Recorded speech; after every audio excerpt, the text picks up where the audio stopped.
22টা state সফর করলাম কয়েক বছর মিলায়া। তো একবার আমার প্রোগ্রাম হলো ক্যালিফোর্নিয়া, লস অ্যাঞ্জেলেস। এখানে আমার 3 দিন প্রোগ্রাম। তারা একটা দিন আমাকে রাখলো সাইট সিন দেখার জন্য। আমাকে নিয়ে গেল লস অ্যাঞ্জেলেস থেকে সান দিয়েগো। সান দিয়েগো হচ্ছে প্যাসিফিক ওশানের পাশে। এইখানে আছে সি ওয়ার্ল্ড, অর্থাৎ সমুদ্রের মধ্যে যা কিছু আছে তা তারা সেখানে উঠায় রাখছে। বিশাল জায়গা, দেখতে অন্তত 4 দিন লাগে পুরা এলাকা দেখতে। তা আমার হাতে সময় 5 ঘন্টা, 5 ঘন্টা আমাকে দেখতে হবে। আমি বললাম গুরুত্বপূর্ণ জিনিসগুলি আমারে দেখাও। তো নিয়ে গেল। এই আপনাদের মাঠটা যত বড়, এরকম একটা বড় পুকুর, সেই পুকুরের মাঝখানে আছে একটা ওয়াল, আর ঠিক মাঝখানে আছে একটা মঞ্চ, আর 10,000 লোক বসতে পারে এরকম একটা গ্যালারি। ওরকম একটা গ্যালারিতে আমাকে বসালো টিকিট কাটায়া। ওখানে মাছের খেলা দেখানো হবে। যারা খেলা দেখাবে তারা হাতে তুড়ি দিল, সঙ্গে সঙ্গে 2টি মাছ ওই পাশ থেকে তারা ভিতরে বড় গেট আছে, সেই গেট দিয়ে এপারে চলে আসলো। আমি লক্ষ্য করলাম খেলা যারা দেখাবে তাদের মুখের কথা, বাঁশির আওয়াজ, হাতের ইঙ্গিত মাছে বোঝে। মাছটার বুকটা সাদা, একদম সাদা, আর পেছনের দিকটা কালো। যখন উঁচু হয় তখন মনে হয় কোনো সৌদি প্রিন্স হবে। কালো কাপড় গায়ে দেয় সাদা জামার উপরে, ঠিক ওরকম মনে হয়। তো যারা খেলা দেখাবে তারা এভাবে হাতে তালি দিল, মাছেও তার 2টি পাখা নিয়ে হাতে তালি দিল, ওয়েলকাম করলো দর্শকদেরকে। অনেকগুলি খেলা দেখালো এই মাছ। এক একটা খেলা দেখাইয়া যখন স্টেজের সামনে গিয়া মাছ হা করে, তখন বড় বড় বালতির ভিতরে ছোট ছোট মাছ আছে, এই মাছগুলি 2-3 বালতি তার মুখের মধ্যে ঢুকায় দেয়। আমার কাছে মনে হলো ওর গ্রাসটা এত বড় যে আমার মতো 12-14 জন বা 15-20 জন যদি ঢুকায় তাহলে মাছে মনে করবে যে কোনো চেলাপুটি ঢুকছে, এর থেকে বেশি কিছু মনে করবে না। এত বড় মাছ, শ্যামু ফিশ বলা হয় ওটাকে। এরপরে দেখলাম তিমি মাছ, নীল জাতীয় তিমি, যে তিমিগুলি খুব কম পাওয়া যায় মহাসমুদ্রে, এগুলি থাকে। এক একটা নীল তিমির ওজন 5,000 টন পর্যন্ত হতে পারে। এর যে বাচ্চা হয় সে বাচ্চায় দুধ খায়। তিমি হচ্ছে স্তন্যপায়ী প্রাণী। যে বাচ্চা হইল যেদিন হয় সেদিন থেকেই বাচ্চার 50 থেকে 60 মণ দুধ লাগে। কে খাওয়ায়? সুবহানাল্লাহ। দুনিয়ার কোনো গভর্নমেন্ট খাওয়ায় না।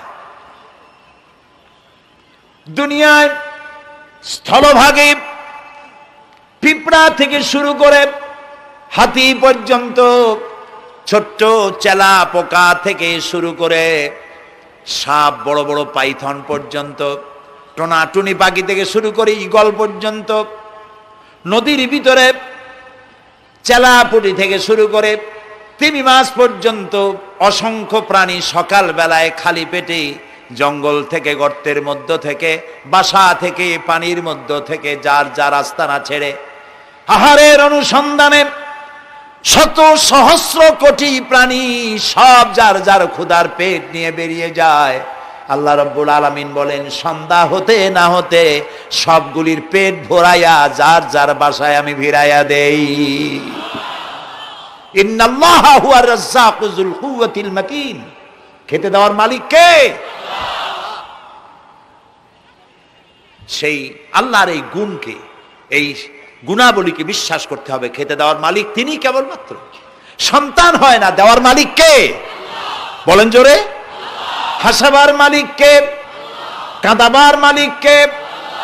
সুখ দেওয়ার মালিক কে? দুঃখ থেকে উদ্ধার করার মালিক কে? হায়াতের মালিক কে? মওতের মালিক কে?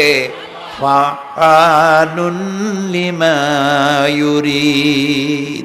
যা খুশি তাই তিনি করতে পারেন। সুবহানাল্লাহ বলে। কোন? কাফ আর নুন, 2টি অক্ষর। যখন যা ইচ্ছে করে হয়ে যায়। আল্লাহর এই গুণকে বিশ্বাস করলে মানুষ শিরক থেকে বাঁচতে পারবে। মাজার মুখী হবে না মুসলমান, মসজিদ মুখী হবে তখন। আজ আমার মুসলমান একদিকে নামাজও পড়ে আর একদিকে মাজারের কাছে গিয়ে দুর্বল হয়ে যায়। আছে না? আছে কি না? মাজারগুলির কাছে গিয়ে সাহায্য কামনা করে, আমার নিজের চোখে দেখেছি মাজারে গিয়ে কিভাবে সেজদা দেয় কবরকে। বলেন নাউযুবিল্লাহ। আল্লাহ ছাড়া কাউকে রুকু সেজদা করা যায় না।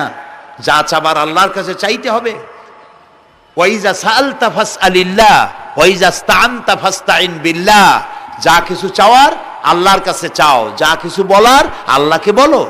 সব কিছু করার মালিক তিনি। সুবহানাল্লাহ বলেন। এই জন্য মাজারের সাথে মুসলমানদের সম্পর্ক হবে না, মুসলমানদের সম্পর্ক হবে মসজিদের সাথে। কিসের সাথে বলেন জোরে? আপনি কোন অসুবিধায় পড়েছেন, মাজলুম হয়েছেন, অত্যাচারিত হয়েছেন, চাকরির সমস্যা হয়েছে, ঘরে খাবার নাই, অসুখ বিসুখ হয়েছে, নানান ধরনের সমস্যায় পড়েছেন, কোনো মাজার নয়, কোনো পীর নয়, মসজিদের ভিতরে চলে যান, উজু করে মসজিদে ঢুকে 2 রাকাত কাজায়ে হাজাতের নামাজ পড়েন। রাসূলুল্লাহর উপরে যখনই বিপদ হতো তিনি নামাজে দাঁড়ায় যেতে। সুবহানাল্লাহ বলো। আপনি কেন যাবেন একটা কবরের কাছে? আপনার সাহায্য কামনার জন্য কোনো পীর নয়, আপনার সাহায্যের জন্য কোনো কবর নয়। সাহায্য পাওয়ার জন্য কে? আল্লাহ চান আপনার ঈমানটা খালেস হোক। আল্লাহ তাআলা এটা বরদাস্ত করতে পারেন না যে মানুষ কারো কাছে গিয়া আরেকজনের কাছে গিয়ে নথি স্বীকার করুক। আল্লাহ সহ্য করেন না। ইন্না শিরকা লাযুলমুন আযীম। শিরক হচ্ছে মস্ত বড় জুলম, অত্যাচার। আল্লাহ সব থেকে অপছন্দ করেন কোন গুনাহ? বলেন শিরক। আল্লাহ সহ্যই করেন না। কেন করেন না? একটা যুক্তিতে আসে। যারা বিবাহ করেছেন তাদের স্ত্রী যদি স্বামীর সাথে যে ধরনের হাসি খুশি প্রেমের আদান প্রদান করে, স্বামী ছাড়া যদি আরেকজন পুরুষের সাথে এরকমের ভাব বিনিময় করে, ফোনে কথা বলে, প্রেম করে, খুব সুন্দর করে ভালোবাসা দিয়ে যদি চিঠি লেখে অন্য পুরুষের কাছে, অথবা প্রেম নিবেদন করে, তাহলে স্বামীদের অবস্থা কেমন হবে বলেন? এইটার জবাব দিতেও যদি দেরি হয় তো খুবই কুলক্ষণ। হ্যাঁ, ভয়ানক হবে, ভয়ানক হয়ে যাবে। নিজের চরিত্র যতই যা হোক, বউর চরিত্র ভালো চাই। আচ্ছা বলেন তো, স্ত্রী আপনার সঙ্গে যেভাবে প্রেমের হাসি হাসে, প্রেম নিবেদন করে, ওই রকম আরেকটা পুরুষের কাছে সাথে করলে আপনার সহ্য হয় না কেন? আপনি স্ত্রীর উপরে আপনার অধিকারটা কতখানি, কি জন্যে? আপনার স্ত্রীর যে হাসি, যে মিষ্টি হাসি, যা আপনার প্রাণ কেড়ে নেয়, ওই হাসিতে আপনার কোনো অবদান আছে? বলেন। তার যে টানা টানা চোখ, সুন্দর ভ্রু, মাথায় অনেক লম্বা চুল, শরীরটা সুন্দর, যৌবন, রূপ, এর ভেতরে আপনার কোনো অবদান আছে? হ্যাঁ আছে, একটু তো আছেই। আপনি যে মুখ দিয়ে বউটা হাসে, সেই ঠোঁটে একটু লিপস্টিক লাগাইছেন। যে চোখের জন্য আপনি পাগল, সেই চোখে একটু কাজল লাগাইছেন। শরীরটাকে পেঁচাবার জন্য সুন্দর একটা শাড়ি কিনে দিছেন। একটা শাড়ি দিয়ে, একটু লিপস্টিক কিনে দিয়ে, চুলের একটা ক্লিপ কিনে দিয়ে, একটা ভালো শাড়ি কিনে দিয়া স্ত্রীর উপরে যদি এত অধিকার আছে যে কোনদিন মৃত্যু পর্যন্ত কোন প্রেমের হাসি, ভালোবাসার আদান প্রদান আপনি ছাড়া আর কারো সাথে করতে পারবে না, এইটা যদি আপনার অধিকার এভাবে প্রতিষ্ঠিত হয়, তাহলে এই হাসি যিনি দিলেন, এই দাঁত, এই সুন্দর চোখ, এই রূপ, এই যৌবন যে আল্লাহ তাআলা দিলেন, তার সামনে কোনো পীর অথবা কবরের সামনে যদি হাত পাতে আল্লাহ বরদাস্ত করেন না। কথা কি বুঝে আসছে? কথা বুঝে আসছে? আলহামদুলিল্লাহ বলেন। আলহামদুলিল্লাহ। বুঝলেই আমাদের কষ্ট সার্থক। আলহামদুলিল্লাহ বলি। আমরা যেন আল্লাহরে চিনতে পারি, বুঝতে পারি। আমার বিশ্বাস করুন, কোরআন আমার সামনে, আল্লাহর কসম, কোন জীবিত পীর, কোন মৃত্যু পীর আমার ভাগ্যের ভালো বা মন্দ করার কোন অধিকার রাখে না, রাখে না, রাখে না। কোন পীর ফু দিয়ে আমার ভাগ্যকে ভালো বানাই দিতে পারবে না, পারবে না, এবং আমার একটা চুলও বাঁকাও করতে পারবে না। খাইরিহি ওয়া শাররিহি মিনাল্লাহি তাআলা। আমার ভালো, আমার মন্দ করার একমাত্র মালিককে, এক আঙ্গুল আকাশের দিকে উঁচু করে চিৎকার দিয়ে বলুন কে? আবার বলেন, আবার বলেন, আবারও বলুন। হাত নামান। আল্লাহ কবুল করুন, বলেন আমিন। আমার এই বক্তব্য দিয়ে আমি কোনো পীরকে অমর্যাদা করছি না। পীর সাহেবদের কাছে পীর কোনো শরীয়তের শব্দ নয়। কোরআন এবং হাদিসে কোথাও পীর বলে কোনো শব্দ নাই। এটি ফার্সি শব্দ। এই শব্দের অর্থ হলো বৃদ্ধ। তো পীর যদি বৃদ্ধ হয় ভালো কথা, তিনি যদি আলেম হন আরো ভালো কথা। কিন্তু বাপ পীর ছিল, উনিও সেই সুবাদে পীর। ইলেম নাই, তোনার নিজের কাছেই তো টর্চ নাই। আপনাকে অন্ধকারে উনিও ম্যানহোলের মধ্যে পড়বে, আপনারে নিয়ে পড়বে। আলেম হইতে হবে, পীর যদি হয় আলেম হইতে হবে, এক নম্বর কথা। দুই নম্বর কথা হলো তিনি ব্যবসায়ী হবেন না। ধর্মের নামে তিনি ব্যবসা করবেন না। তিনি মানুষকে হেদায়েতের পথ দেখাবেন। প্রয়োজনে জেলে যাবেন, প্রয়োজনে ফাঁসির মঞ্চে দাঁড়াবেন।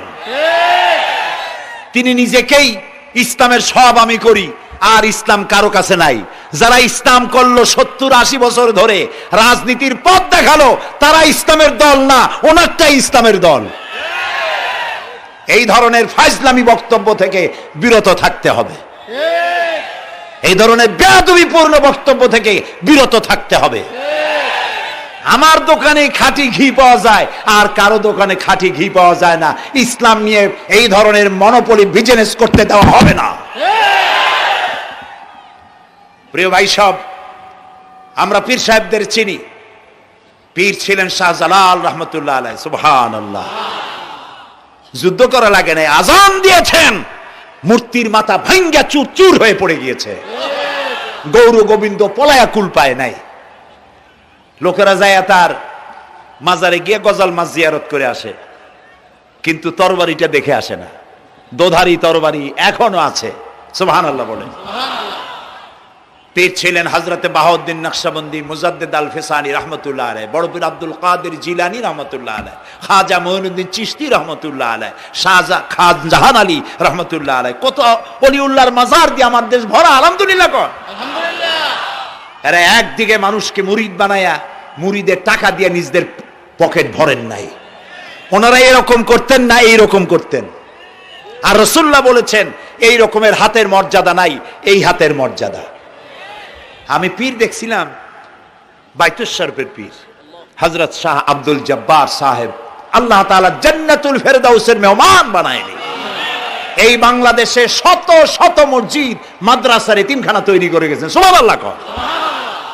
বৃষ্টির মৌসুমে চট্টগ্রামের বাড়ি তার, 14 বছর মাদ্রাসায় ওয়াজিদিয়া চট্টগ্রামে 14 বছর বুখারী শরীফ পড়িয়েছেন। কি মানের আলেম, খালি পীর না। মুরিদরা যত টাকা দিত, এই টাকা দিয়ে বড় বড় মাদ্রাসা মসজিদ করেছেন। আর বৃষ্টির সময় সাথী সঙ্গী নিয়ে বস্তি এলাকায় যেতেন, পলিথিন দিয়া ছাওয়া, বাচ্চা আর তার স্বামী নিয়ে কাতরায় এক কোনায় বসে আছে, খাবার নাই, চাউল নাই, অসুস্থ। তাদের চাউল দিয়ে আসতেন, তাদের রান্না করার শাকসবজি দিয়ে আসতেন, ওষুধ দিয়ে আসতেন, হাড়ি পাতিল দিয়ে আসতেন। বন্যা হলে, তুফান হলে টাকা উজাড় করে যা মুরিদরা দিত সবগুলি উজাড় করে মানুষের খেদমত করতেন। সুবহানাল্লাহ। কাজেই যারা জামায় অনেকগুলো পকেট সমানে নিতে থাকে আর ভরতে থাকে এইভাবে করে, এই ব্যবসায়ীদেরকে পরিত্যাগ করতে হবে। পীর হচ্ছে ওই সমস্ত লোক যারা নাকি ধর্মের নামে ব্যবসা করে না, বরং আল্লাহর দ্বীনকে প্রতিষ্ঠা করার জন্য কথা বলে। প্রিয় ভাই সব, আমাদের জেহেন সাফ করতে হবে, পরিষ্কার করে বুঝতে হবে আমার ভালো আমার মন্দ কে করতে পারেন? আল্লাহ। সম্রাট শাহজাহান নাম শুনেছেন? কোথার বাদশা বলেন? দিল্লির সম্রাট। সম্রাট শাহজাহান, পৃথিবী জোড়া নাম তার। কবি বলছেন, শাহনে জাহাं को जिन्हें फख्र से देते थे बाज, वाज कब्र में है सूरह अलहम्दु की मोहताज। যে শাহজাহানকে কর দিয়া ট্যাক্স দিতে পারলে জনগণ নিজেদেরকে গৌরবান্বিত বলে মনে করত, সেই শাহজাহান কবরে শুয়ে আছে, সূরা ফাতিহার মুহতাজ হয়ে আছে। সুবহানাল্লাহ। যদি কেউ আমার কবরের কাছ থেকে হেঁটে যাইতো আর একটু সূরা ইখলাস পড়ে সবরেসানি করতো, আমি কিছু পাইতাম। আহারে, এই এতিম ফকির হয়ে শুয়ে আছে। এক ফকির দিল্লি ঘুরতেছে, একজন বলছে, ভাই তোমারে তো খয়রাত করে দেখতেছি আমি সেই ছোটবেলা থেকে, খালি তুমি খয়রাত করো। একটা জিনিস আপনারা মনে রাখবেন, গরিব, আজকে যারা গরিব পরিশ্রমের মধ্য দিয়ে কালকে তারা ধনী হতে পারে, কিন্তু যারা ভিক্ষুক, যারা ভিক্ষা করে, জিন্দিগিতে কোনোদিন তারা বড় হতে পারবে না। ভিক্ষা করা যাদের অভ্যাস, জীবনেও বাড়ি করতে পারবে না, জীবনেও ধনী হইতে পারবে না, কিন্তু গরিব ধনী হইতে পারবে। কারণ হলো আল্লাহর কাছে দুইটা বৈধ জিনিস অত্যন্ত ঘৃণিত। কয়টা? একটা হলো তালাক, আর একটা হলো ভিক্ষাবৃত্তি, মানুষের কাছে চাওয়া। আল্লাহ পছন্দ করেন না। তো ভিক্ষুক ঘুরতেছে, একটা লোক বলল, মিয়া তোমার তো সারা জীবনই খরচ করতে দেখি। খরচ করবো না, করবো কি? যার কাছে যাই সে দেয় 4 আনা 2 আনা 1 টাকা, এর বেশি তো দেয় না, তেদি আমি কেমনে বড় লোক হবো? কয় যে তুমি বাদশারে চোখে দেখো না, বাদশারে চোখে দেখো না। কয় বাদশার কাছে কি আমার মতো লোক যাইতে পারে নাকি? কল না, যাইতে হবে, যাও। বাদশা একবার যাবা, এমন দেওয়া দেবে জীবনে আর তোমার খরচ করা লাগবে না। পাতি শিয়ালের পিছনে ঘুরে তো লাভ নাই, পাতি শিয়ালে খায় মুরগি, তোমার একটা ঠ্যাং দেবে, দাঁতের খেলালের কাজও হবে না। বাঘের পিছনে ঘোরো, বাঘে খায় গরু আর হরিণ, একটা রান দিলে তুমি 1 সপ্তাহ খাইতে পারবে। কাজে ঘুরতে গিয়েও বোঝা উচিত কার সাথে ঘুরি। তো বলছে বাদশার কাছে যাও। তো বাদশারে পাবো কই? কই তো দেখলাম কেবল মসজিদে ঢুকলো। তারপরে ফকির গিয়ে দাঁড়ায় আছে বারান্দায়, দেখে যে উনি বাদশা ভেতরে বসে হাত তুলে আছে ভাবে, আর চোখ দিয়ে পানি পড়ে দাড়ি ভিজে ভিজে পড়তেছে। নামাজ শেষ করে, মোনাজাত শেষ করে বাদশা বেরিয়েছেন। কোন বাদশা? শাহজাহান। বাইরে আসার পর ফকির বলল, আসসালামু আলাইকুম বলে ফকির রওনা করছে। বাদশা বলে, দাঁড়াও, তুমি যে রওনা করলা, তোমার তো ভিক্ষুক মনে হয়, আর লোকেরা যারা ভিক্ষুক না তারাও তো আমার কাছে চায়, আর তুমি তো ভিক্ষুক, চাইলে না কেন কিছু? ভিক্ষুক বলে, জাহাপানা, আমি কিছু চাইতে এসেছিলাম আপনার কাছে, কিন্তু আপনার করুণ অবস্থা দেখে আমার জ্ঞানের চোখ খুলে গিয়েছে। আমি দেখতে পেলাম আমি যার কাছে চাইতে এসেছি, আমি তো কান্দি না, হাতও পাতি নাই। যার কাছে চাইতে আসতাম দিল্লির সম্রাট, আবার কোন সম্রাটের কাছে হাত পেতে ভিক্ষুকের মতো কি জানি চায়, আর চোখ দিয়া পানি পড়ে দাড়ি ভিজে ভিজে পড়ছে। আমার জ্ঞানের চোখ খুলে গেছে, দুনিয়ার বাদশার কাছে আর চাইবো না। বাদশা কান্দে যে বাদশার কাছে, তার কাছেই চাইব। প্রিয় ভাই সব, এই জন্যে জিহেন সাফ করে ফেলুন। দুনিয়ার কোনো মানুষের জন্য, মানুষের কাছে নয়, কোনো কবরে নয়, কোনো কারো কাছে নয়, আল্লাহ তাআলার কাছেই আমরা নামাজের মধ্যে ঘোষণা করেছি, ইয়াকা না'বুদু ওয়া ইয়াকা নাস্তাঈন। আল্লাহ তাআলা, তোমার একমাত্র ইবাদত করি, তোমার কাছেই সাহায্য চাই। কাজেই সাহায্য আল্লাহর কাছে। কার কাছে চাইবো বলে? আল্লাহ আমাদের ঈমান পোক্ত করে দিন। আমরা বলি আমিন, আমরা বলি আমিন। অসুখ বিসুখ হইলে পরে ধৈর্য ধরবেন। অনেক মানুষ আছে জ্বর হইলে কয় যে এত নামাজ পড়ি খালি জ্বর আমারই হয়, এত রোজা রাখি, ভালো ভালো কাম করি, আমার ছেলের অসুখ মোটে সারি না। এই জাতীয় কথা বলবেন না। মুমিনের পায়ে যদি কাঁটাও ফোটে, সওয়াব থেকে খালি নাই। ধৈর্য ধরতে হবে। কাঁটা ফুটছে, বলেন ইন্না লিল্লাহ। আজাবান লিল মুমিন, মুমিনের জন্য বড়ই আশ্চর্য ব্যাপার, বিপদ হইলেও শুকর আদায় করে, আর সুখে থাকলেও শুকর আদায় করে। সুবহানাল্লাহ বিহামদি। বিপদ আসলে সে বলে ইন্না লিল্লাহি, বলেন ইন্না লিল্লাহি ওয়া ইন্না ইলাইহি রাজিউন। আর যখন শান্তি আসে বলে আলহামদুলিল্লাহ। দুই অবস্থায় তার জন্য নিয়ামত আল্লাহর তরফ থেকে সে পায়, আলহামদুলিল্লাহ। প্রিয় ভাই সব, তো আল্লাহর উপর ঈমান আনার জন্য কয়টা শর্ত বলছি না? এই যে প্যাচ লেগে গেছে, কয় যে 3টা। আল্লাহর উপর ঈমান আনার জন্য শর্ত কয়টা? 4টা। 4টার বলছি কয়টা? 2টা। আরেকটা হচ্ছে আল্লাহর কুদরত, এ বিশ্বাস করা। আল্লাহর কুদরত মানে শক্তি। আল্লাহর কিছু বিশ্বাস করবেন, বলেন জোরে? শক্তি। আকাশ এবং জমিনে শক্তিশালী কে? কিন্তু আমার দেশের জনগণ, কিছু কিছু রাজনীতিবিদরা বলে জনগণই নাকি সকল ক্ষমতার, সকল শক্তির উৎস। কি পাগল! তুমি ক্ষমতার উৎস? নাকের মধ্যে ময়লা, দাঁতে ছাতা। পেটের মধ্যে দুর্গন্ধ ভরা, ক্ষমতার উৎস। আশ্চর্য কথা, এই যে ক্ষমতার উৎস, হাজার হাজার লোক এখানে বসা, দুইটা ভাউয়া ব্যাংক যদি দুই কোণা দিয়ে ঢোকে, ভাউয়া ব্যাংক চেনেন? বিগ সাইজের ব্যাংক, দুইটা যদি দুই দিক দিয়ে ঢোকে লাফাইতে লাফাইতে, সামনে যারা আছে এমনি লাফাবে। অন্তত টঙ্গী তামিরুল মিল্লাত মাদ্রাসা ছাড়াইয়া তারপরে ফিরে তাকায় বলবে, ভাই আমরা দৌড়াই কেন? ব্যাংকের সামনে অসহায়, বল্লা ভীমরুলের সামনে অসহায়, সাপের সামনে, বিচ্ছুর সামনে অসহায়, তারা কয় সকল ক্ষমতার উৎস জনগণ। কপাল পোড়া, ক্ষমতার উৎস জনগণ নয়। এটা কোরআনের সাথে কন্ট্রাডিকশন হয়। এ কথায় আল্লাহ বলেছেন, আন্নাল কুওয়াতা লিল্লাহি জামিয়া, সকল ক্ষমতার উৎস কে? চিল্লায় বলো ক্ষমতা কি দেখছেন? মাত্র 1.5 মিনিট। কয় মিনিট?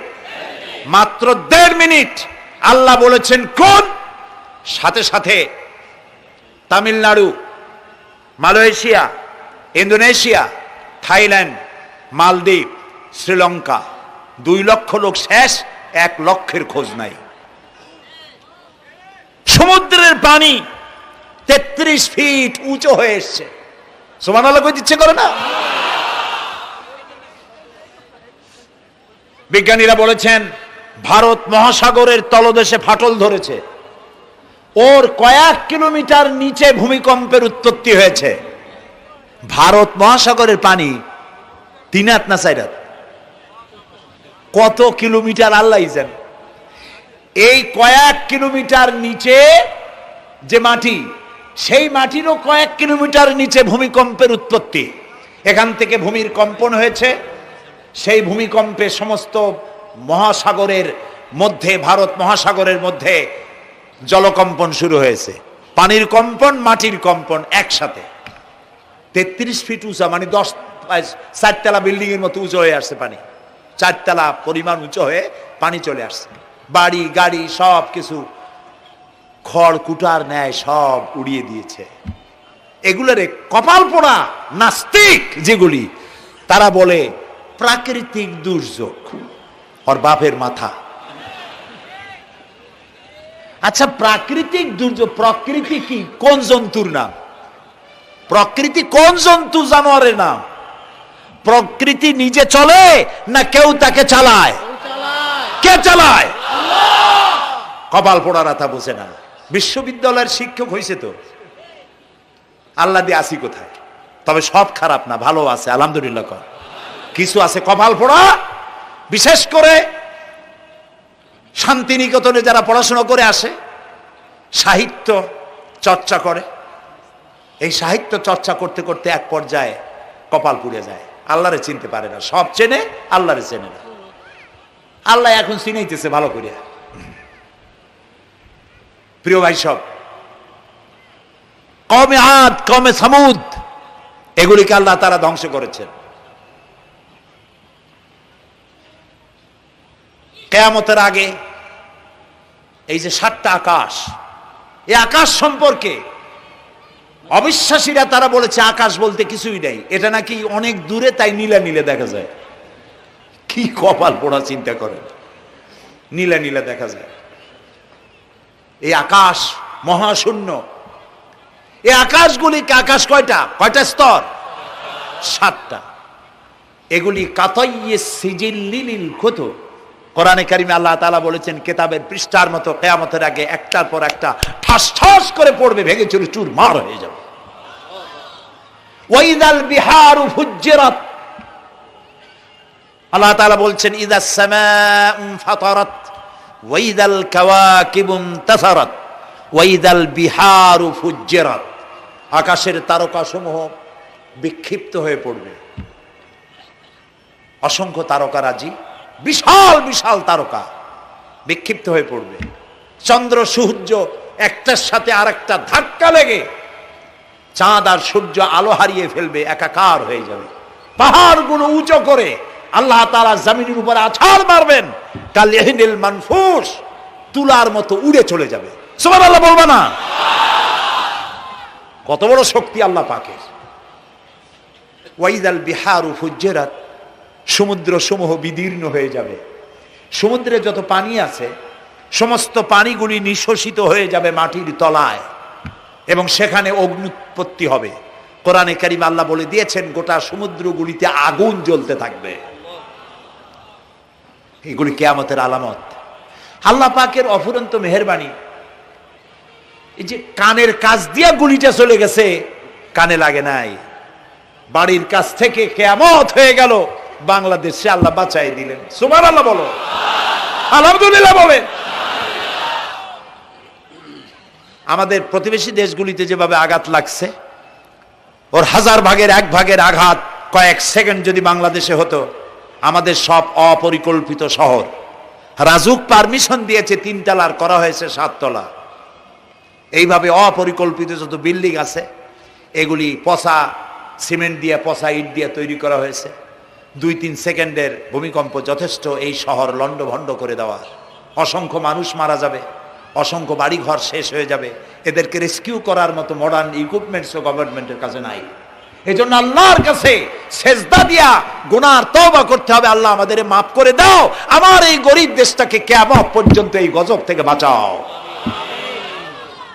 প্রিয় ভাই সব, আল্লাহ তাআলার ক্ষমতার ওয়াজ আমি আজ করতে পারবো না, অনেক লম্বা হয়ে যাবে। কারণ আমাকে 3টা পুঁজির কথা তো কমসে কম বলতেই হবে, অল্প করে হলেও। শুনবেন তো? আল্লাহ তৌফিক দিক, বলেন আমিন। আল্লাহ তাআলার ক্ষমতায় বিশ্বাস করা, তার প্রচন্ড ক্ষমতা, যা খুশি তাই বলেন করতে পারেন। মরাকে জিন্দাকে মারতে পারেন, মরুভূমিতে ফুল ফুটাতে পারেন। সুবহানাল্লাহ, যা খুশি তাই করতে পারেন। এই শক্তি সহকারে আল্লাহকে বিশ্বাস করতে হবে। 4 নম্বরে আল্লাহর হুকুম এবং হাকাম, আদেশ নিষেধ। আমি আল্লাহরে বিশ্বাস করি, এই কথার কোনো দাম নাই যদি তার আদেশ না মানি। এই কথার কোনো দাম নাই যদি তার নিষেধকে আমি আমার জীবনে প্রত্যাহার না করে চলতে পারি। মুসলমান বলে দাবি করার কোনো মূল্য নেই।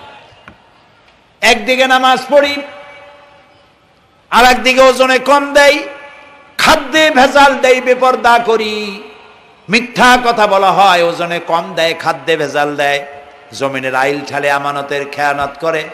আল্লাহর হুকুম মানা হলো না, রসুলের আদেশ মানা হলো না। আল্লাহর উপর ঈমান আনার জন্য 4র্থ শর্ত হচ্ছে আল্লাহ যা বলেছেন মাথা নত করে মেনে নিতে হবে, বলতে হবে সামি'না ওয়া আতা'না। বলেন সামি'না ওয়া আতা'না, শুনলাম আর মেনে নিলাম। বলেন তো জোরে, শুনলাম আর মেনে নিলাম। সুবহানাল্লাহ বলেন। মুমিনেরা এই প্রশ্নই করবে না মদ হারাম কেন, মুমিনেরা এই প্রশ্নই করবে না জুয়া হারাম কেন, মুমিনেরা এই প্রশ্নই করবে না জেনা হারাম কেন। একটাই জবাব, মদ হারাম কেন? আল্লাহ হারাম করেছেন তাই হারাম। জেনা হারাম কেন? আমার আল্লাহ হারাম করেছেন তাই হারাম। জুয়া হারাম কেন? আমার আল্লাহ হারাম করেছেন তাই হারাম। কোনো যুক্তি নাই। যুক্তির, আল্লাহর নিষিদ্ধ জিনিসে যুক্তি তালাশ করে কেবলমাত্র শয়তান। আল্লাহর আদেশ নিষেধের যুক্তি তালাশ করে কে? শয়তান। মুমিনের কাজ হলো সামি'না, বলেন, ওয়া আতা'না, শুনলাম আর মানলাম, বাস, শেষ কথা, খালাস। এই গেল 4টি শর্ত পুরো হয়ে গেল। এই 4টি শর্ত যদি পূরণ করতে পারি তাহলে আল্লাহরে বিশ্বাস করছি এটা প্রমাণিত হবে, এটা জাস্টিফাই হবে, এটা সত্যতা প্রমাণ হবে যদি আল্লাহর হুকুম মতো। 1 নম্বরে হলো, আমি আবার কথাটা প্যাকেট করে দিই যাতে করে আপনারা বাড়ি নিয়ে যাইতে পারেন। আল্লাহর উপরে ঈমান এনেছি, এই কথাটাকে কমপ্লিট করার জন্য শর্ত কয়টা? 4টা। 1 নম্বরে আল্লাহর অস্তিত্বে বিশ্বাস, বলেন আল্লাহর অস্তিত্বে বিশ্বাস। 2 নম্বরে আল্লাহর গুণাবলীতে বিশ্বাস। 3 নম্বরে আল্লাহর ক্ষমতায় বিশ্বাস। 4 নম্বরে আল্লাহর আদেশ এবং নিষেধে বিশ্বাস, মান্য করে চলা। আল্লাহ যেন এই তৌফিক আমাদের দেয়, বলেন আমিন। আল্লাহ রাব্বুল আলামিন দুনিয়ায় শান্তি, আখিরাতে জাহান্নাম থেকে মুক্তি দেওয়ার জন্য আল্লাহ পাক আমাদেরকে একটা ব্যবসার কথা বলেছেন। ওই ব্যবসায় পুঁজি কয়টা? বলেন। 3টা পুঁজি। বলছি কয়টা? দেখেন যে কেমনি প্যাঁচ লাগে। বলছি মাত্র একটা, সে একটা ডাল বাইর করছি 4টা। এবার আসেন মূল পয়েন্টে। এবার দ্বিতীয় পয়েন্ট, রসুলের প্রতি ঈমান। আমরা তো রসুলের প্রতি ঈমান আনছি কিনা বলেন? রসুলের প্রতি ঈমান এনেছি। আমাদের এই ঈমান যথেষ্ট নয়, কারণ আমাদের ঈমান হলো রবিউল আউয়াল মাসে ঈমান তাজা হয়, ঠিক না? ঠিক না? রবিউল আউয়াল মাস যখন আসি, ব্যানার টানাই, শামিয়ানা টানাই, রাস্তাগুলিতে ফ্ল্যাগ লাগাই আর আলোক সজ্জা করি। মন্ত্রীরা আসেন, নেতারা আসেন, সিরাতুন নবী মাহফিলে দাঁড়ায় বলেন নবীর আদর্শ অনুসরণ করা ছাড়া উপায় নাই। অথচ ওনার পা থেকে শুরু করে মাথা পর্যন্ত নবীর আদর্শ নাই। আবার এই নেতা রামকৃষ্ণ মিশনে, রামকৃষ্ণ পরমহংসদেব তার মঞ্চে গিয়ে বলেন রামকৃষ্ণের নীতির ছাড়া বিকল্প কিছুই নেই। আবার গৌতম বুদ্ধের জন্মবার্ষিকী উদযাপনের জন্য সেখানে গিয়ে বলেন গৌতম বুদ্ধের অহিংস নীতি অনুসরণ করা ছাড়া জাতির যোগীনাথ হওয়ার আর কোনো পথ নাই। যেখানে যায় সেই জায়গার বুলি ধরে। রবিউল আউয়াল মাস আসতে বলেন, আলোকসজ্জা করে ইয়া নবী সালামু আলাইকা, ইয়া রাসূল সালামু আলাইকা। এরপরে গরম গরম জিলাপি রাসূলুল্লাহকে বুঝায় দেওয়া হলো, হে রাসূল আপনি তাকিয়ে দেখেন কত মহব্বত আপনারে করি, আপনার মহব্বতের জন্য আমাদের শহরের কোনো মিষ্টির দোকানে আর মিষ্টি নাই, সব আমরা খাইয়া শেষ করছি। এই হলো মহব্বত। এই মহব্বতে এই ঈমানে কাজ হবে না। এই ঈমানে বলেন কাজ হবে না। কোন ঈমানে কাজ হবে? রাসূলের প্রতি ঈমানের অর্থ কি? এর অর্থ হচ্ছে নবী করিম সাল্লাল্লাহু আলাইহি সাল্লাম আমাদের রাসূল, আমাদের নেতা। আমাদের রাসূল আমাদের নেতা, আমরা তার উম্মত, তার অনুসারী। অনুসারীর কাজ কি? নেতার পূর্ণাঙ্গ অনুসরণ করণ। রাসূলুল্লাহর আনুগত্য করতে হবে, এটা কে বলেছেন? আল্লাহ রাব্বুল আলামিন সূরা আলে ইমরানের মধ্যে বলেছেন, কুল ইন কুনতুম তুহিব্বুনাল্লাহ ফাত্তাবিউনি ইউহিব্বুকুমুল্লাহ ওয়া ইয়াগফির লাকুম যুনুবাকুম আল্লাহু গফুরুর রহিম। হে নবী আপনি বলুন, তোমরা যদি আল্লাহকে ভালোবাসো তাহলে তোমার কাজ হচ্ছে, তোমরা যদি আল্লাহকে ভালোবাসো তাহলে তোমরা আমার আনুগত্য করো, আমার অনুসরণ করো। কার? রাসূলের। বলেন কার? রাসূলের অনুসরণ যদি তোমরা করো, খেয়াল করে শুনতেছেন তো? আল্লাহ তাআলা বলছেন নবী আপনি বলেন, তোমরা যদি আল্লাহকে ভালোবাসো, তোমাদের এই দাবি যদি সত্য হয়, তাহলে আমার অনুসরণ করো, আমার আনুগত্য করো। আমার অনুসরণ, আমার আনুগত্য করলে পরে তোমাদেরকে আল্লাহ রাব্বুল আলামিন ভালোবাসবেন এবং তোমাদের তামাম জিন্দেগির সমস্ত গুনাহ খাতা আল্লাহ তাআলা মাফ করে দিবে। আমরা কি গুনাহ মাফ করাইতে চাই? বলেন চাই? আসুন রাসূলের আনুগত্য করুন। রাসূলের আনুগত্য কিরকম? রাসূল যেভাবে মোস কাটছে আমরা সেইভাবে মোস কাটবো। তিনি দাড়ি যেভাবে রাখছেন আমরা সেইভাবে রাখবো। তিনি চুল কাটছেন যেভাবে সেইভাবে করব। তিনি পায়ের নখ, হাতের নখ যেভাবে কাটছেন সেইভাবে করব। তিনি যেভাবে বিবাহ করেছেন সেই সুন্নত অনুযায়ী বিবাহ, তিনি যেভাবে দেশ চালাইছেন সেইভাবে দেশ চালাবো। রাসূলের অনুসরণের অর্থ শুধু এই নয় যে তিনি যেভাবে সুরমা লাগাইছেন আমি ওইরকম সুরমা দেব, তিনি যেভাবে কদু খাইছে আমিও কদু খাবো, এইটা নয়। এটা নয়, শুধু রাসূলের আনুগত্য হবে মুরগির ফার্ম থেকে শুরু করে জাতিসংঘ পর্যন্ত, জীবনের সব ক্ষেত্রে। আর বিশ্বাস করতে হবে তিনি শেষ নবী, তারপরে আর কোন নবী আসবে না। আল্লাহ রাব্বুল আলামিন সূরা আহজাবের মধ্যে বলেছেন, মা কানা মুহাম্মাদুন আবা আহাদিম মির রিজালিকুম ওয়ালাকির রাসূলুল্লাহি ওয়া খাতামান নাবিয়্যিন। মুহাম্মদ সাল্লাল্লাহু আলাইহি ওয়াসাল্লাম তোমাদের কোন পুরুষদের পিতা নন, তিনি আল্লাহর রাসূল এবং তাকে দিয়ে নবুয়তের মিশনকে খতম করে দেওয়া, কমপ্লিট করে দেওয়া হয়েছে। আর কোন নবী, রাসূলুল্লাহ বলেছেন লা নাবিয়্যা বাদি ওয়ালা রাসূল, আমার পরে আর কোন নবী আসবে না, রাসূল আসবে না। কথা বুঝে আসছে? আল্লাহর নবীর পরে আর কোন নবী হবে না। আল্লাহর নবী বলেছেন একটি ইমারত তৈরি করে তার ভিতরে একটা ইট যদি খালি থাকে, একটি ইটের জায়গা যদি শূন্য থাকে, তাহলে সকলের চোখে ধরা পড়বে। ওই ইটখানা দিলে পরে বিল্ডিংটা কমপ্লিট হয়ে যায়। নবুয়তির যে ইমারত আল্লাহ তৈরি করেছিলেন, ওর ভিতরে একটা ইটের অভাব ছিল। আল্লাহ পাক আমাকে দিয়ে সেই শূন্য জায়গা পূরণ করে দিয়ে নবুয়তের মিশনকে কমপ্লিট করে দিয়েছেন। রাসূলুল্লাহ বলেছেন আমার পরে আর কেউ নবী হবে না। পৃথিবীর সব মুসলমানদের আকীদা, মুহাম্মদ সাল্লাল্লাহু আলাইহি ওয়াসাল্লামের পরে যদি কেউ নবুয়তের দাবি করে সে কাফির, হাজার বার কাফের। তাকে যারা নবী মানবে তারাও। রাসূলুল্লাহ বলেছেন আমার পরে 30 জন মিথ্যেবাদী নবুয়তের দাবি করবে। তার মধ্যে একজন তো দাবি করছে রাসূলের জীবদ্দশায়, একটা ছিল মেয়ে লোক আর একটা ছিল পুরুষ। পুরুষটার নাম ছিল মুসাইলামা কাযযাব, নামই ছিল কাযযাব। কাযযাব মানে মিথ্যাবাদী। দেখছেন অবস্থা, নামই মিথ্যাবাদী। উম্মতেরা কইল যে আপনি তো একজন নবী, আমরা সৌভাগ্য আর দুর্ভাগ্য হোক আপনারা নবী বলে মানলাম। মুহাম্মদ সাল্লাল্লাহু আলাইহি ওয়াসাল্লামের কাছে প্রায় জিবরাইল আসে আর ওহী আনে, আর আপনি আমাদের কোনো ওহী দিতে পারলেন না পর্যন্ত। কয় যে কেবল না নবী হইলাম, অপেক্ষা করো, ওহী আসবেন। বেশ কিছুদিন যাওয়ার পর খুব চিন্তা ভাবনা করে কয় যে ওহী একটা আসছে। উম্মতেরা সব দৌড়ে আসছে, কি ওহী?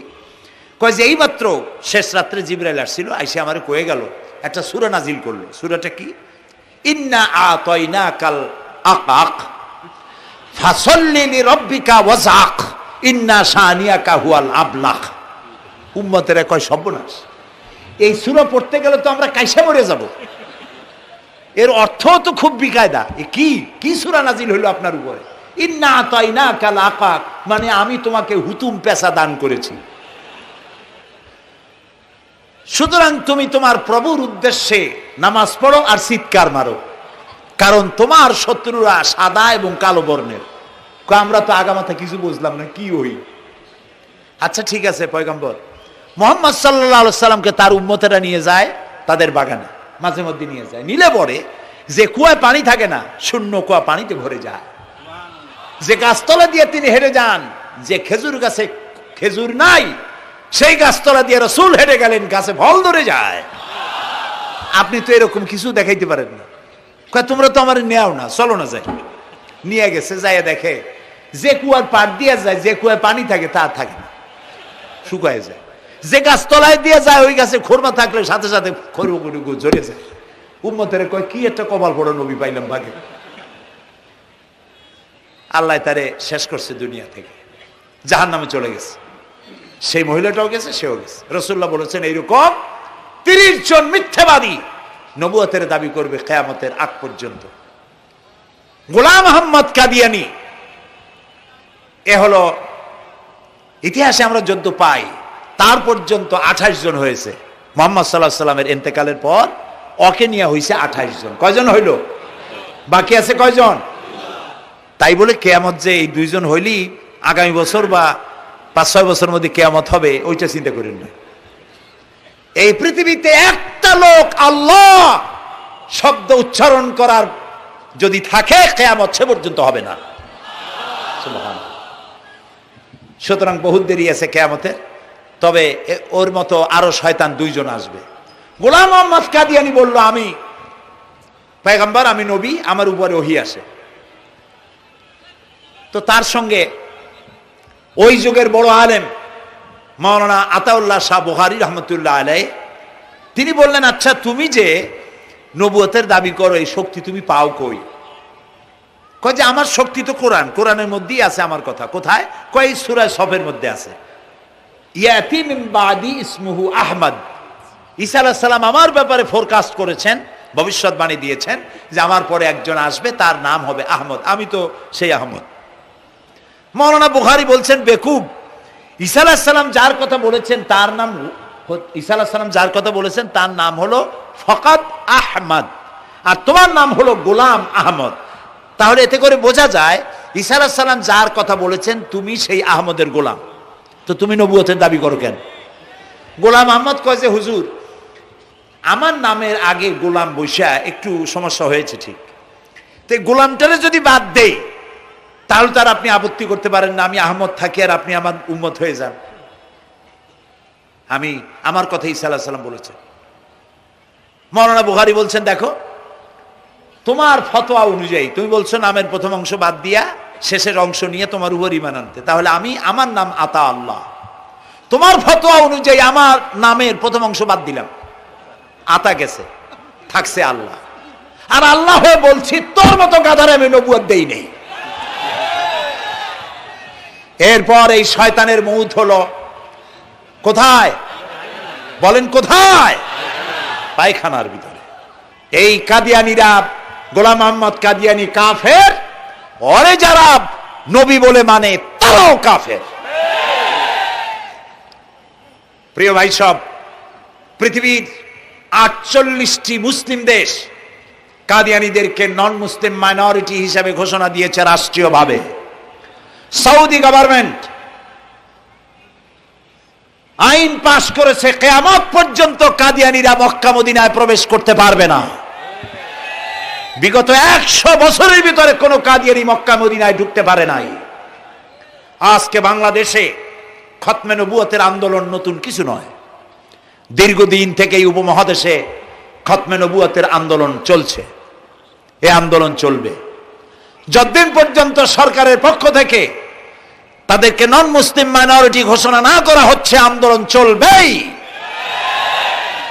এদের লাশ রাস্তায় ফেলাই দিবা আর 14 কোটি মুসলমান তাকিয়ে তাকিয়ে দেখবে, তা বিশ্বাস করো না। খতমে নবুয়তের আন্দোলন যারা করেন, এই জাতির 14 কোটি মুসলমানের সমর্থন তাদের পেছনে রয়েছে। কাজী তাদের ব্যাপারে উচ্চবাচ্য কথা বলতে গিয়ে ব্যারিস্টার হন, আইনজীবী হন, যেই হন, খতমে নবুয়তের আন্দোলন যারা করে তাদের ব্যাপারে কথা বলতে গিয়ে মুখ সামনে কথা বলবেন। এদেশের মানুষ শহীদ হয়ে যাবে, কাদিয়ানীদেরকে বরদাস্ত করবে না।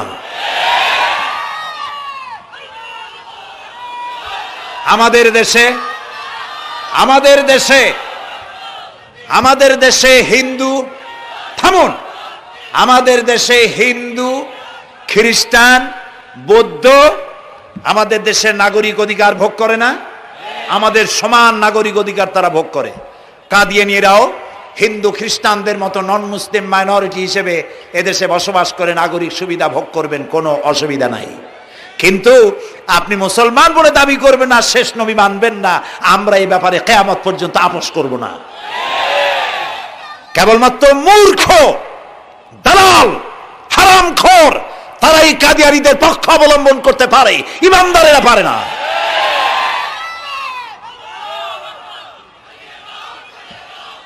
কাদিয়ানীরা যে সব মসজিদ তৈরি করে, এগুলি মসজিদ নয়, এগুলি উপাসনালয়। হিন্দুদের মন্দিরকে যেভাবে আমরা সম্মান করি, ওদের উপাসনালয়কেও সম্মান করি।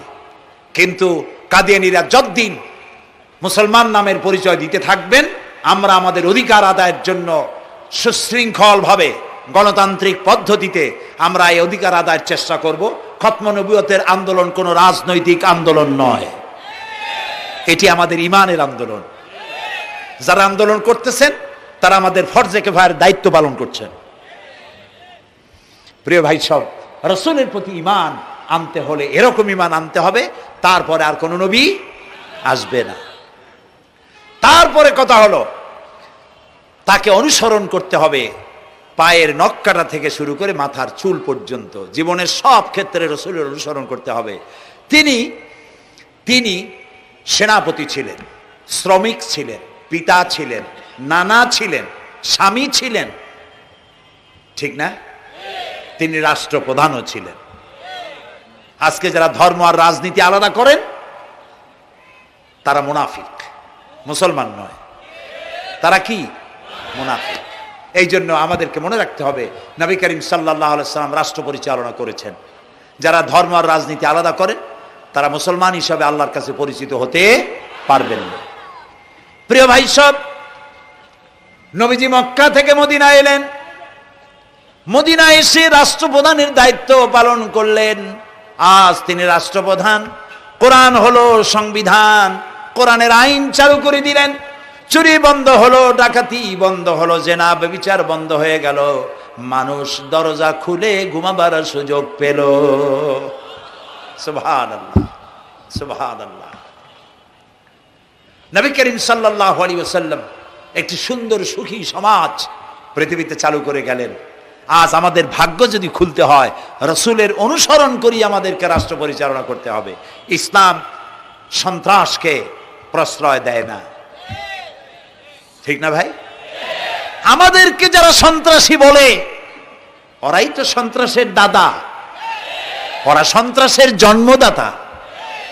আমাদেরকে সন্ত্রাসী বলো? আমি আমেরিকায় বক্তব্য করেছি, লন্ডনে বক্তব্য করেছি, আমি তাদেরকে বলছি তোমরা আমাদেরকে সন্ত্রাসী বলো, আমাদের দেশে যাইয়া দেখো, তোমাদের এখানে সমস্ত সুপার মার্কেটগুলি সব বন্ধ হয়ে যায় বেলা 4টায়, কোনো মার্কেট খোলা থাকে না। কেন খোলো না? তোমরা সিকিউরিটি দিতে পারবে না বলে খোলো না। চুরি হবে, ডাকাতি হবে, লুটপাট হবে, এই জন্য বিকেলেই সব বন্ধ হয়ে যায়, রাতে কোনো দোকান খোলা থাকে না। তো যাও তো আমাদের দেশে, আমাদের তো সন্ত্রাসী বলো, গরিব দেশ। আমাদের দেশের বাবুরহাটে, নরসিংদীর কাছে বাবুরহাট, যেটাকে এই দেশের ম্যানচেস্টার বলা হয়, সারা রাত কোটি কোটি শত কোটি টাকার কাপড় চোপড় বেচা কিনা হয়, পুলিশের গন্ধ খুঁজে পাওয়া যায় না, সারা রাত বেচা কিনা হয়।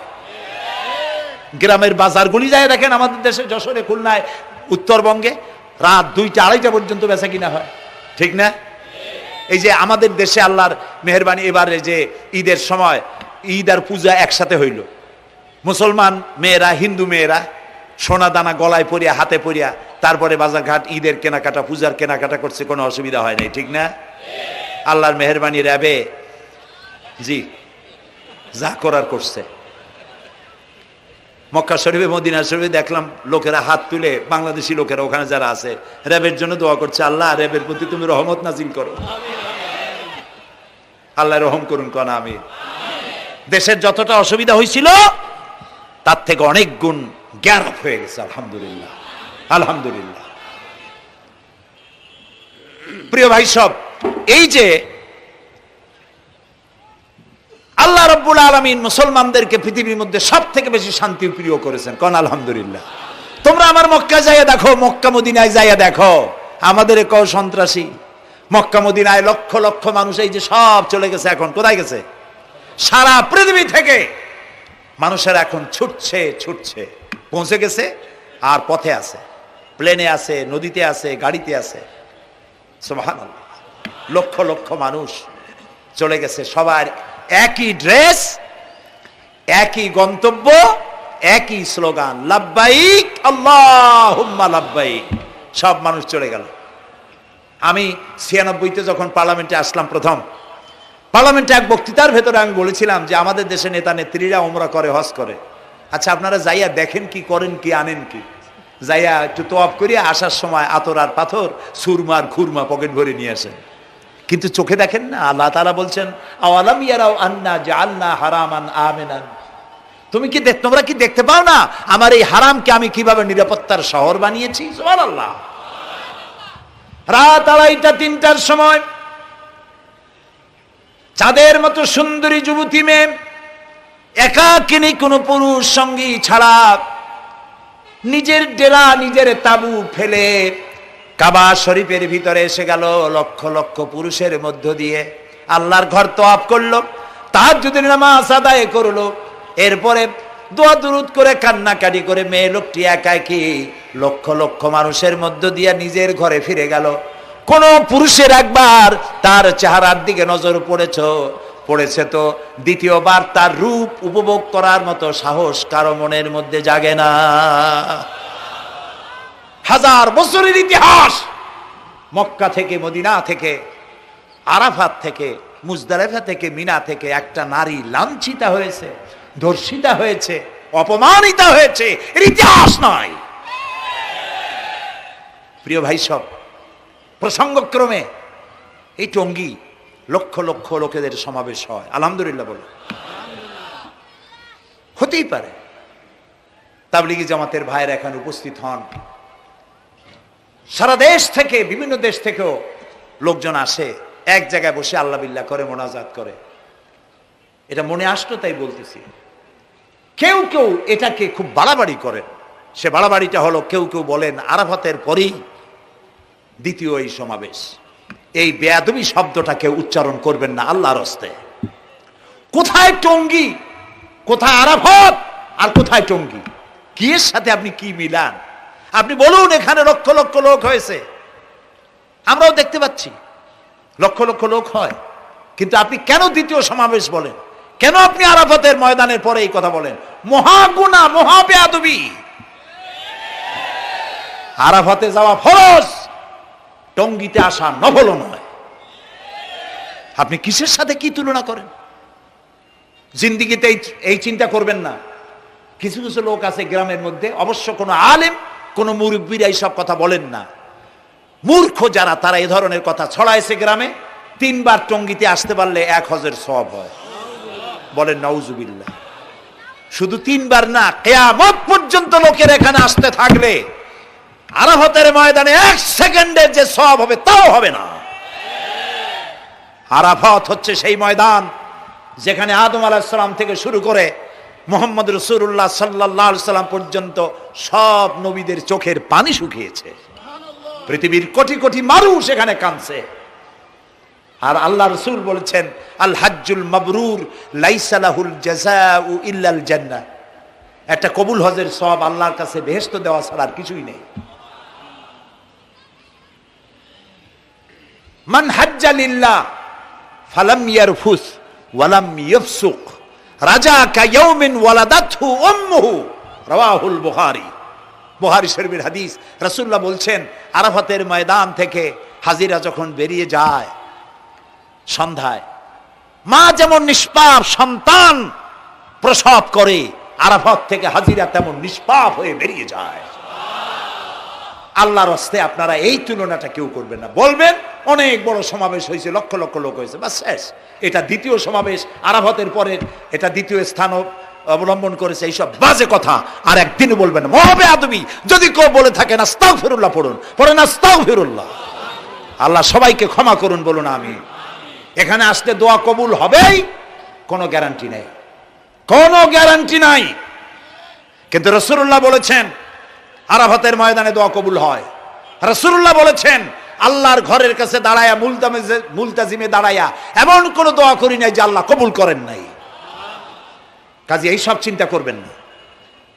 প্রিয় ভাই, সব রসুলের প্রতি ঈমান আনতে হলে রসুলের জীবনকে জানতে হবে। রসুলের জীবন আমরা অনেকেই জানি না। বাংলা ভাষায় বহুত বইপত্র বেরিয়েছে রসুলের জীবনী সংক্রান্ত। মেহেরবানি করে কিনবেন এবং পড়বেন। রসুলের প্রতি ঈমানের অর্থ হলো রসুলুল্লাহর পা থেকে শুরু করে মাথা পর্যন্ত সবটা আমল করা এবং তাকে মোহাব্বত করা। রসুলকে কি করবো আমরা? কি মোহাম্মদ সে ওয়াফা তূনে তু হাম তেরে ये जहां चीज ही क्या लोह कलम तेरे हैं। মুহাম্মদ সাল্লাল্লাহু আলাইহি সাল্লামের সঙ্গে যদি তুমি মহব্বতের কানেকশন জুড়িয়ে দিতে পারো, তার অনুসরণ আর অনুকরণ যদি করতে পারো, আকাশ আর জমিন তো দূরের কথা, লোহ কলম পর্যন্ত আল্লাহ তোমার জন্য করে দেবে। নবী করিম সাল্লাল্লাহু আলাইহি সাল্লামের উপর ঈমান আনার অর্থ হলো তার অনুসরণ অনুকরণ করা। 3 নম্বরে ওয়াতুজাহিদুনা ফি সাবিলিল্লাহি বিআমওয়ালিকুম ওয়া আনফুসিকুম। আল্লাহর রাস্তায় লড়াই করো জান দিয়া আর মাল দিয়া। কি দিয়া কোন তো? জান দিয়া আর মাল দিয়া। আমরা কিন্তু বলি হুজুর আসি আপনার সাথে, আপনার পিছনে আসি, জানটা দিয়ে দেব। এই মানুষেরা খুব চালাক। আপনি জান দিলে তো মাল থেকে যাবে। আগে দেবেন কি? মাল, পরে দেবেন জান। মাল দিতে হবে, জান দিতে হবে আল্লাহর দ্বীন প্রতিষ্ঠার জন্য। রাসূলুল্লাহ জীবন দিয়ে, সাহাবায়ে কেরাম জীবন দিয়েছেন, রাসূলুল্লাহ রক্ত দিয়েছেন, দান মোবারক শহীদ হয়েছে। আমি দেখেছি ওহদের মাঠে, আমি ওহদে যখন সফর করেছি, আল্লাহ বহুবার নিয়েছেন আলহামদুলিল্লাহ। আমাকে সেখানকার একজন আলেম মদিনার, তিনি আমাকে নিয়ে গেলেন ওহদে বেশ কয়েক বছর আগে। ওহদে গিয়ে দেখলাম, আমাকে দেখালো যে নবী করিম সাল্লাল্লাহু আলাইহি সাল্লামের যেখানে দান শহীদ হয়ে গিয়েছিল, দাঁত মুবারক শহীদ হয়েছে, রাসূলুল্লাহ বেহুশ হয়ে পড়ে গেছিলেন। তাকে হযরতে আবু বকর, হযরত ওমর, হযরত ওসমান এই 3 জনে উঁচু করে নিরাপদ জায়গায় নেওয়ার জন্য দৌড়াচ্ছিলেন। পাহাড়ের উপরে যখন উঠতেছিলেন, ওই 3 জন রাসূলকে ঘাড়ে করে নিয়ে উঠতেছেন। পাহাড় তখন কাঁপতেছিল। পাহাড় কাঁপতেছে, এত বড় কাঁপন উঠেছে পাহাড়ের। পাহাড় সেই এলাকা থেকে কাগজ কাটলে, কেচি দিয়ে কাগজ কাটলে যেমন রেজা রেজা হয়ে যায়, আমার নিজের চোখে আমি দেখলাম। তিনি আমাকে দেখালেন এই সেই এলাকা যেখানে রসুলকে উঠানো হয়েছিল। পাহাড় আল্লাহর ভয়তে কাঁপতেছিল তরতর করে। সেই উঁচা জায়গা, একটা বিশ্রামের মতো জায়গা পাহাড়ের মধ্যে, সেইখানে তাকে নিয়ে যখন রসুলকে যখন শোয়ানো হচ্ছিল, পাহাড় কাঁপতেছে। নবী করিম সাল্লাল্লাহু আলাইহি সাল্লাম তখন বলছেন, উসবুতি ইয়া জিবাল, উসবুতি ইয়া জিবাল, ইন্নাকা আলাইয়া নবিয়ান ওয়াস সিদ্দিকিন ওয়াস শাহীদাইন। হে পাহাড়, উসবুতি ইয়া জিবাল, হে পাহাড় থেমে যা, তোর উপর আল্লাহর নবী, তোর উপরে সিদ্দিক আর দুইজন শহীদ দাঁড়িয়ে আছে, থেমে যা। পাহাড় থেমে গেল। সিদ্দিক হযরত আবু বকর, দুইজন শহীদ তোর উপরে, হযরতে ওমর, হযরতে উসমান রাদিয়াল্লাহু তাআলা আনহুমা। কবে শহীদ হবে রাসূলুল্লাহ আজকে বলতেছেন, তোর উপরে দুইজন শহীদ দাঁড়িয়ে আছে। এইভাবে কষ্ট করেছেন নবীজি, ক্ষুধায় কষ্ট করেছেন, যুদ্ধ করেছেন। তবে সেই যুদ্ধ আক্রমণাত্মক ছিল না, ডিফেন্সিভ ছিল। আক্রমণকে প্রতিহত করার জন্য তিনি লড়েছেন। প্রিয় ভাই সব, এত কষ্ট করার পর তিনি যে দিন কায়েম করে গিয়েছিলেন, আল্লাহ তাআলা বলছেন, ওয়াতুজাহিদুনা ফি সাবিলিল্লাহি, আল্লাহর রাস্তায় লড়াই করো জান দিয়ে আর মাল দিয়ে আমার দ্বীনকে প্রতিষ্ঠা করার জন্য। যদি তোমরা ইসলাম বুঝে থাকো, এরই মধ্যে তোমাদের জন্য কল্যাণ নিহিত রয়েছে। সুবহানাল্লাহ বলেন, এরই মধ্যে কল্যাণ। সুতরাং শুধু টুপি মাথায় দিয়ে নামাজ পড়লেই হবে না, নামাজও পড়তে হবে, আল্লাহর হুকুম হাকাম মানতে হবে, রোজাও রাখতে হবে, হজও করতে হবে, যাকাতও দিতে হবে, স্ত্রীকে পর্দায় রাখতে হবে, আমলে আখলাকে, সিরাতে সুরাতে, চলনে বলনে, ব্যবসায় বাণিজ্যে, বক্তৃতায়, রাজনীতি, অর্থনীতি, সমাজনীতি, সব জায়গায় আল্লাহ এবং রসুলের পূর্ণাঙ্গ আনুগত্য করার নামই হলো মুসলমান হয়ে যাওয়া। সুবহানাল্লাহ। এই মুসলমান হইতে পারবো আমরা? আল্লাহ যেন তৌফিক দেখেন, আমিন। সবাই বলেন আমিন। আমি এখন আপনাদের নিয়ে মোনাজাত করব। মোনাজাতের আদব বসা, দাঁড়ানো ভাইয়ের একটু বসেন। এই যত মানুষ দাঁড়ায় আছেন মেহেরবানি করে একটু বসেন। আমি কিন্তু একবারও বলিনি আপনারা বসেন। দাঁড়ানো ভাইরা মেহেরবানি করে বসেন, মোনাজাত করব আপনাদের নিয়ে। প্রায় 2 লক্ষ লোক মারা গেছে ভূমিকম্পে, আর 1 লাখের উপরে নিখোঁজ। তাদের জন্য দোয়া করবেন না? যে আল্লাহ আমাদের বাঁচাই দিলেন তাদের জন্য, তার জন্য দোয়া শুকর আদায় করবেন না? সুতরাং বসেন, বসতে বলছি, দাঁড়াতে বলিনি। মোনাজাতের জন্য সবাই বসেন, আর একটু জোরে সরে জিকির করেন, লা ইলাহা লা ইলাহা।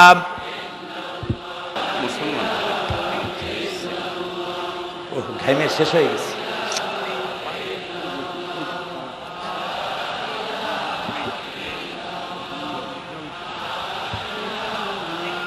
বয়স কত? বাড়ি কোথায়?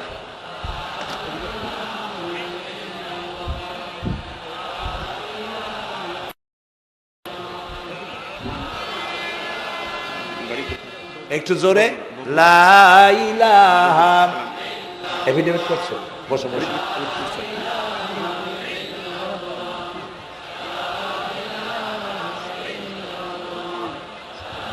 আচ্ছা, আমি তো মোনাজাতের কথা বলছি। মোনাজাত থুয়ে যদি কেউ হাঁটে তো এটা একটা বড় বদকিসমতির ব্যাপার। এত মানুষ একসাথে আল্লাহর কাছে মোনাজাতের লোভ কিভাবে সামলান? কেমনে হাঁটেন? এক যুবক ইসলাম কবুল করার জন্য আসছে, সঙ্গীতেই থাকো।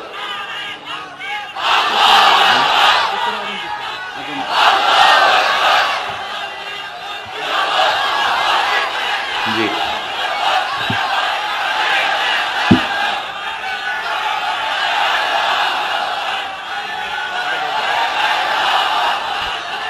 এই ছেলেটি বাড়ি হলো বগুড়ায়, থাকে উত্তরায়।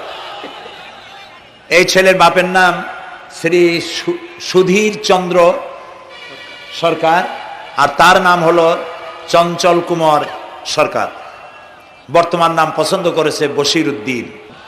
বলো, লা ইলাহা লা ইলাহা ইল্লাল্লাহু ইল্লাল্লাহু মুহাম্মাদুর রাসূলুল্লাহ। আল্লাহ ছাড়া কোনো ইলাহ নাই, মাবুদ নাই, উপাস্য নাই। মুহাম্মদ সাল্লাল্লাহু আলাইহি ওয়াসাল্লাম আল্লাহর প্রেরিত রাসূল।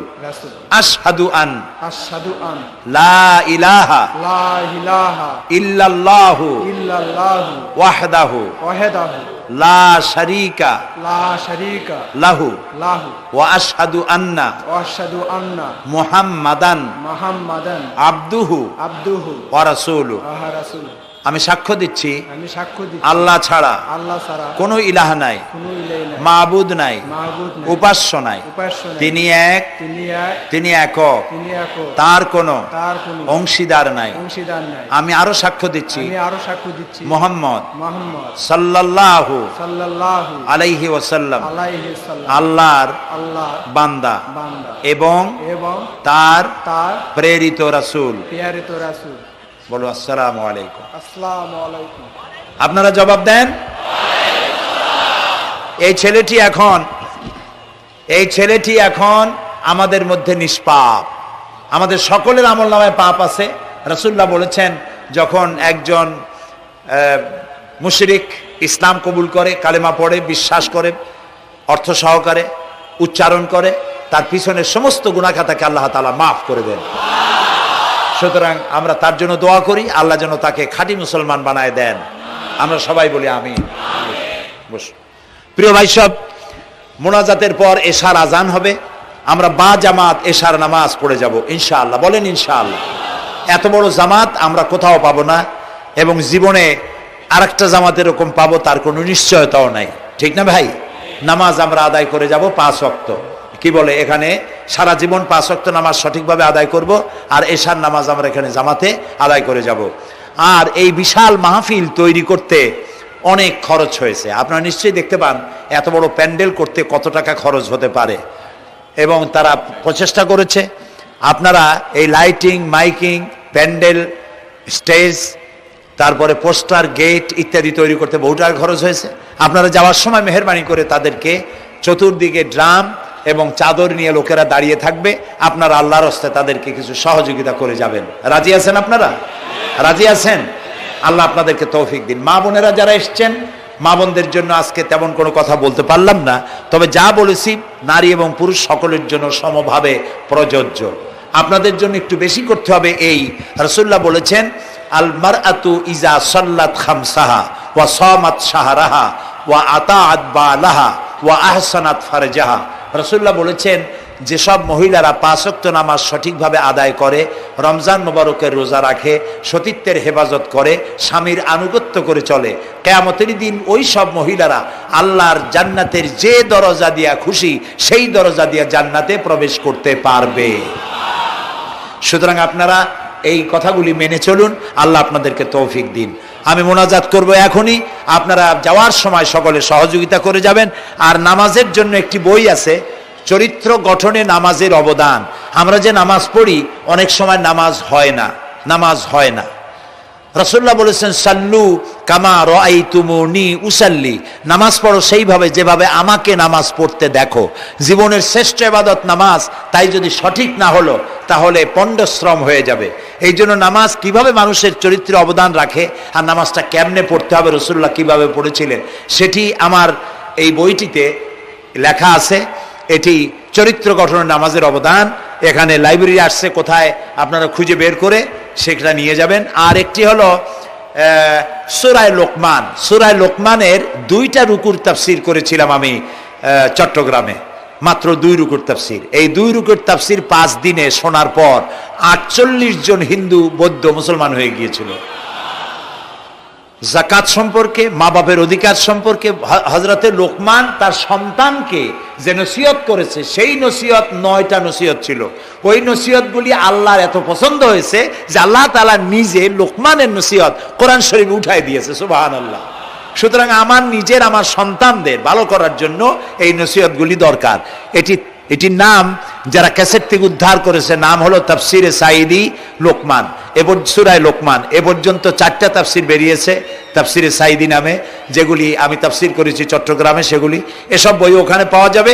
এই বইগুলি আপনারা লাইব্রেরি থেকে, এখানে মোবাইল লাইব্রেরি এসছে ঢাকা শহর থেকে, সন্ধান করে আপনারা নিয়ে যাবেন। আল্লাহ তাআলা আপনাদেরকে তৌফিক দান করুন। যাওয়ার সময় মাহফিলকে সাহায্য করে যাবেন, আর নামাজে সালাতুল এশা আদায় করে যাবেন। আল্লাহুম্মা আমিন। ربنا ظلمنا أنفسنا وإن لم تغفر لنا وترحمنا لنكونن من الخاسرين ربنا لا تزغ قلوبنا بعد إذ هديتنا وهب لنا من لدنك رحمة إنك أنت الوهاب أي الله تعالى হাজার হাজার মুসলিম জনতা পুরুষ এবং নারী আমরা তোমার দরবারে হাত তুলেছি, গুনার বোঝা মাথায় নিয়ে হাত তুলেছি। দয়া করে আমাদের জিন্দেগীর সমস্ত গুনাহ খাতাকে আল্লাহ মাফ করে দাও। আয় আল্লাহ তাআলা, আমাদের মধ্য থেকে আমাদের মা বাপ যাদের দুনিয়া থেকে বিদায় হয়ে গেল, কবরগুলিকে জান্নাতের টুকরায় পরিণত করে দাও। রব্বির হামহুমা কামা রব্বায়ানি সগীরা। সবাই পড়েন রব্বির হামহুমা কামা রব্বায়ানি সগীরা। আয় আল্লাহ তাআলা, तमाम পৃথিবীতে আজ মুসলমানেরা বড়ই বিপদে আছে। হায় আল্লাহ তাআলা, বিপদগ্রস্ত মুসলমানদেরকে তুমি সাহায্য করো রব্বুল আলামিন। ইরাকের মাজলুম মুসলমানদের হাতে ইরাকের জমিন উঠায় দাও। হায় আল্লাহ তাআলা, জালিমদেরকে তুমি নস্তনাবুদ করে দাও। আল্লাহ তাআলা, বাংলাদেশ আমাদের প্রিয় জন্মভূমি, এই দেশের উপরে তোমার খাস রহমত নাজিল করো। হায় আল্লাহ তাআলা, ভূমিকম্পে আশেপাশের দেশগুলির মারাত্মক ক্ষতি হয়ে গেল। আল্লাহ তাআলা, তুমি আমাদেরকে দয়া করে বাঁচাই দিয়েছো। কিয়ামত পর্যন্ত আসমান আর জমিনের সব মুসিবত থেকে আমাদের দেশকে তুমি হেফাজত করো রব্বুল আলামিন। আমাদের স্ত্রী পুত্র পরিজন যাদেরকে তুমি দান করেছো, সবগুলিকে দিনদার, ইমানদার, নামাজি মুসলমান বানাইয়া দাও। আয় আল্লাহ তাআলা, এই মাহফিলের আয়োজন যারা করেছেন, কষ্ট করেছেন, পয়সা দিয়েছেন এবং দেবেন, সকলকে আল্লাহ তাআলা ইমানে কামেল সকলকে দিয়ে দাও। আমাদেরকে তোমার মকবুল বান্দাদের মধ্যে শামিল করে নাও। আল্লাহ তাআলা, যারা হজে চলে গেছেন, যারা রাস্তায় আছেন যাওয়ার পথে, এবং আরো যারা যাবেন, আল্লাহ তাআলা সকলের যাতায়াত আসান করে দাও, সকলের হজকে কবুল করে নাও। যারা হজ করেন নাই এই মাঠে আজকে যারা উপস্থিত, মন চায় যেতে, আল্লাহ তাআলা তাদেরকে যাওয়ার ব্যবস্থা করে দাও। আল্লাহ তাআলা, মা বোন যারা এসেছেন, মা বোনদের গুনাহ খাতাকে মাফ করে দাও, মা বোনদের অসুখ ব্যাধি মাফ করে দাও, তাদের কেমন আমল করার তৌফিক দাও, যাতে করে কিয়ামতে হযরতে আয়েশা খাদিজার সঙ্গে হাসর নসিব হয়ে যায়। আল্লাহ তাআলা, তোমার কাছে আরেকটা দোয়া করি, আমাদের এই বাংলাদেশে যারা বোমা মারে, আমাদের বাংলাদেশে যারা গ্রেনেড হামলা করে, আমাদের এই বাংলাদেশে সন্ত্রাসী তৎপরতা চালায়া যারা মানুষ হত্যা করে, তুমি তাদেরকে হেদায়েত করে দাও, তুমি তাদেরকে হেদায়েত করে দাও, তুমি তাদেরকে হেদায়েত করে দাও। আল্লাহ তাআলা, তোমার ইলমে যদি জানা থাকে ওদের নসিবে হেদায়েত নাই, তাহলে হামান, নমরুদ, সাদ্দাত, ফেরাউন এগুলারে যেমনে তুমি ধ্বংস করছো, বাংলাদেশে যারা গ্রেনেড হামলা করে, বোমা হামলা করে, মানুষ খুন করে, ওদেরকে গজব দিয়া, লানত দিয়া বাংলাদেশ থেকে চিরকালের জন্য বিদায় করে দাও। যারা বাংলাদেশে নৈরাজ্য সৃষ্টি করে, আল্লাহ তাদেরকে গজব দিয়া বিদায় করে দাও। হয় তারা হেদায়েত হোক, না হয় এই শয়তানদের হাত থেকে আমাদের দেশকে আল্লাহ তুমি রক্ষা করো রব্বুল আলামিন। টঙ্গী বিরাট শ্রমিক এরিয়া, আল্লাহ তাআলা শ্রমিকদের স্বাস্থ্য ভালো রাখো, তাদের সকলকে নামাজ আদায় করার তৌফিক দাও। আল্লাহ তাআলা, তাদের অভাব অভিযোগ দূর করে দাও। 4 দলীয় ঐক্য জোটের এই সরকারকে ইসলামের পক্ষে থাকার কাজ করার তৌফিক দান করে দাও। যত ওয়াদা নির্বাচনের আগে করেছিল, সবগুলি ওয়াদা অক্ষরে অক্ষরে পালন করার তৌফিক দিয়ে দাও। আমি কয়েক সেকেন্ড আপনাদের জন্য ছেড়ে দিলাম।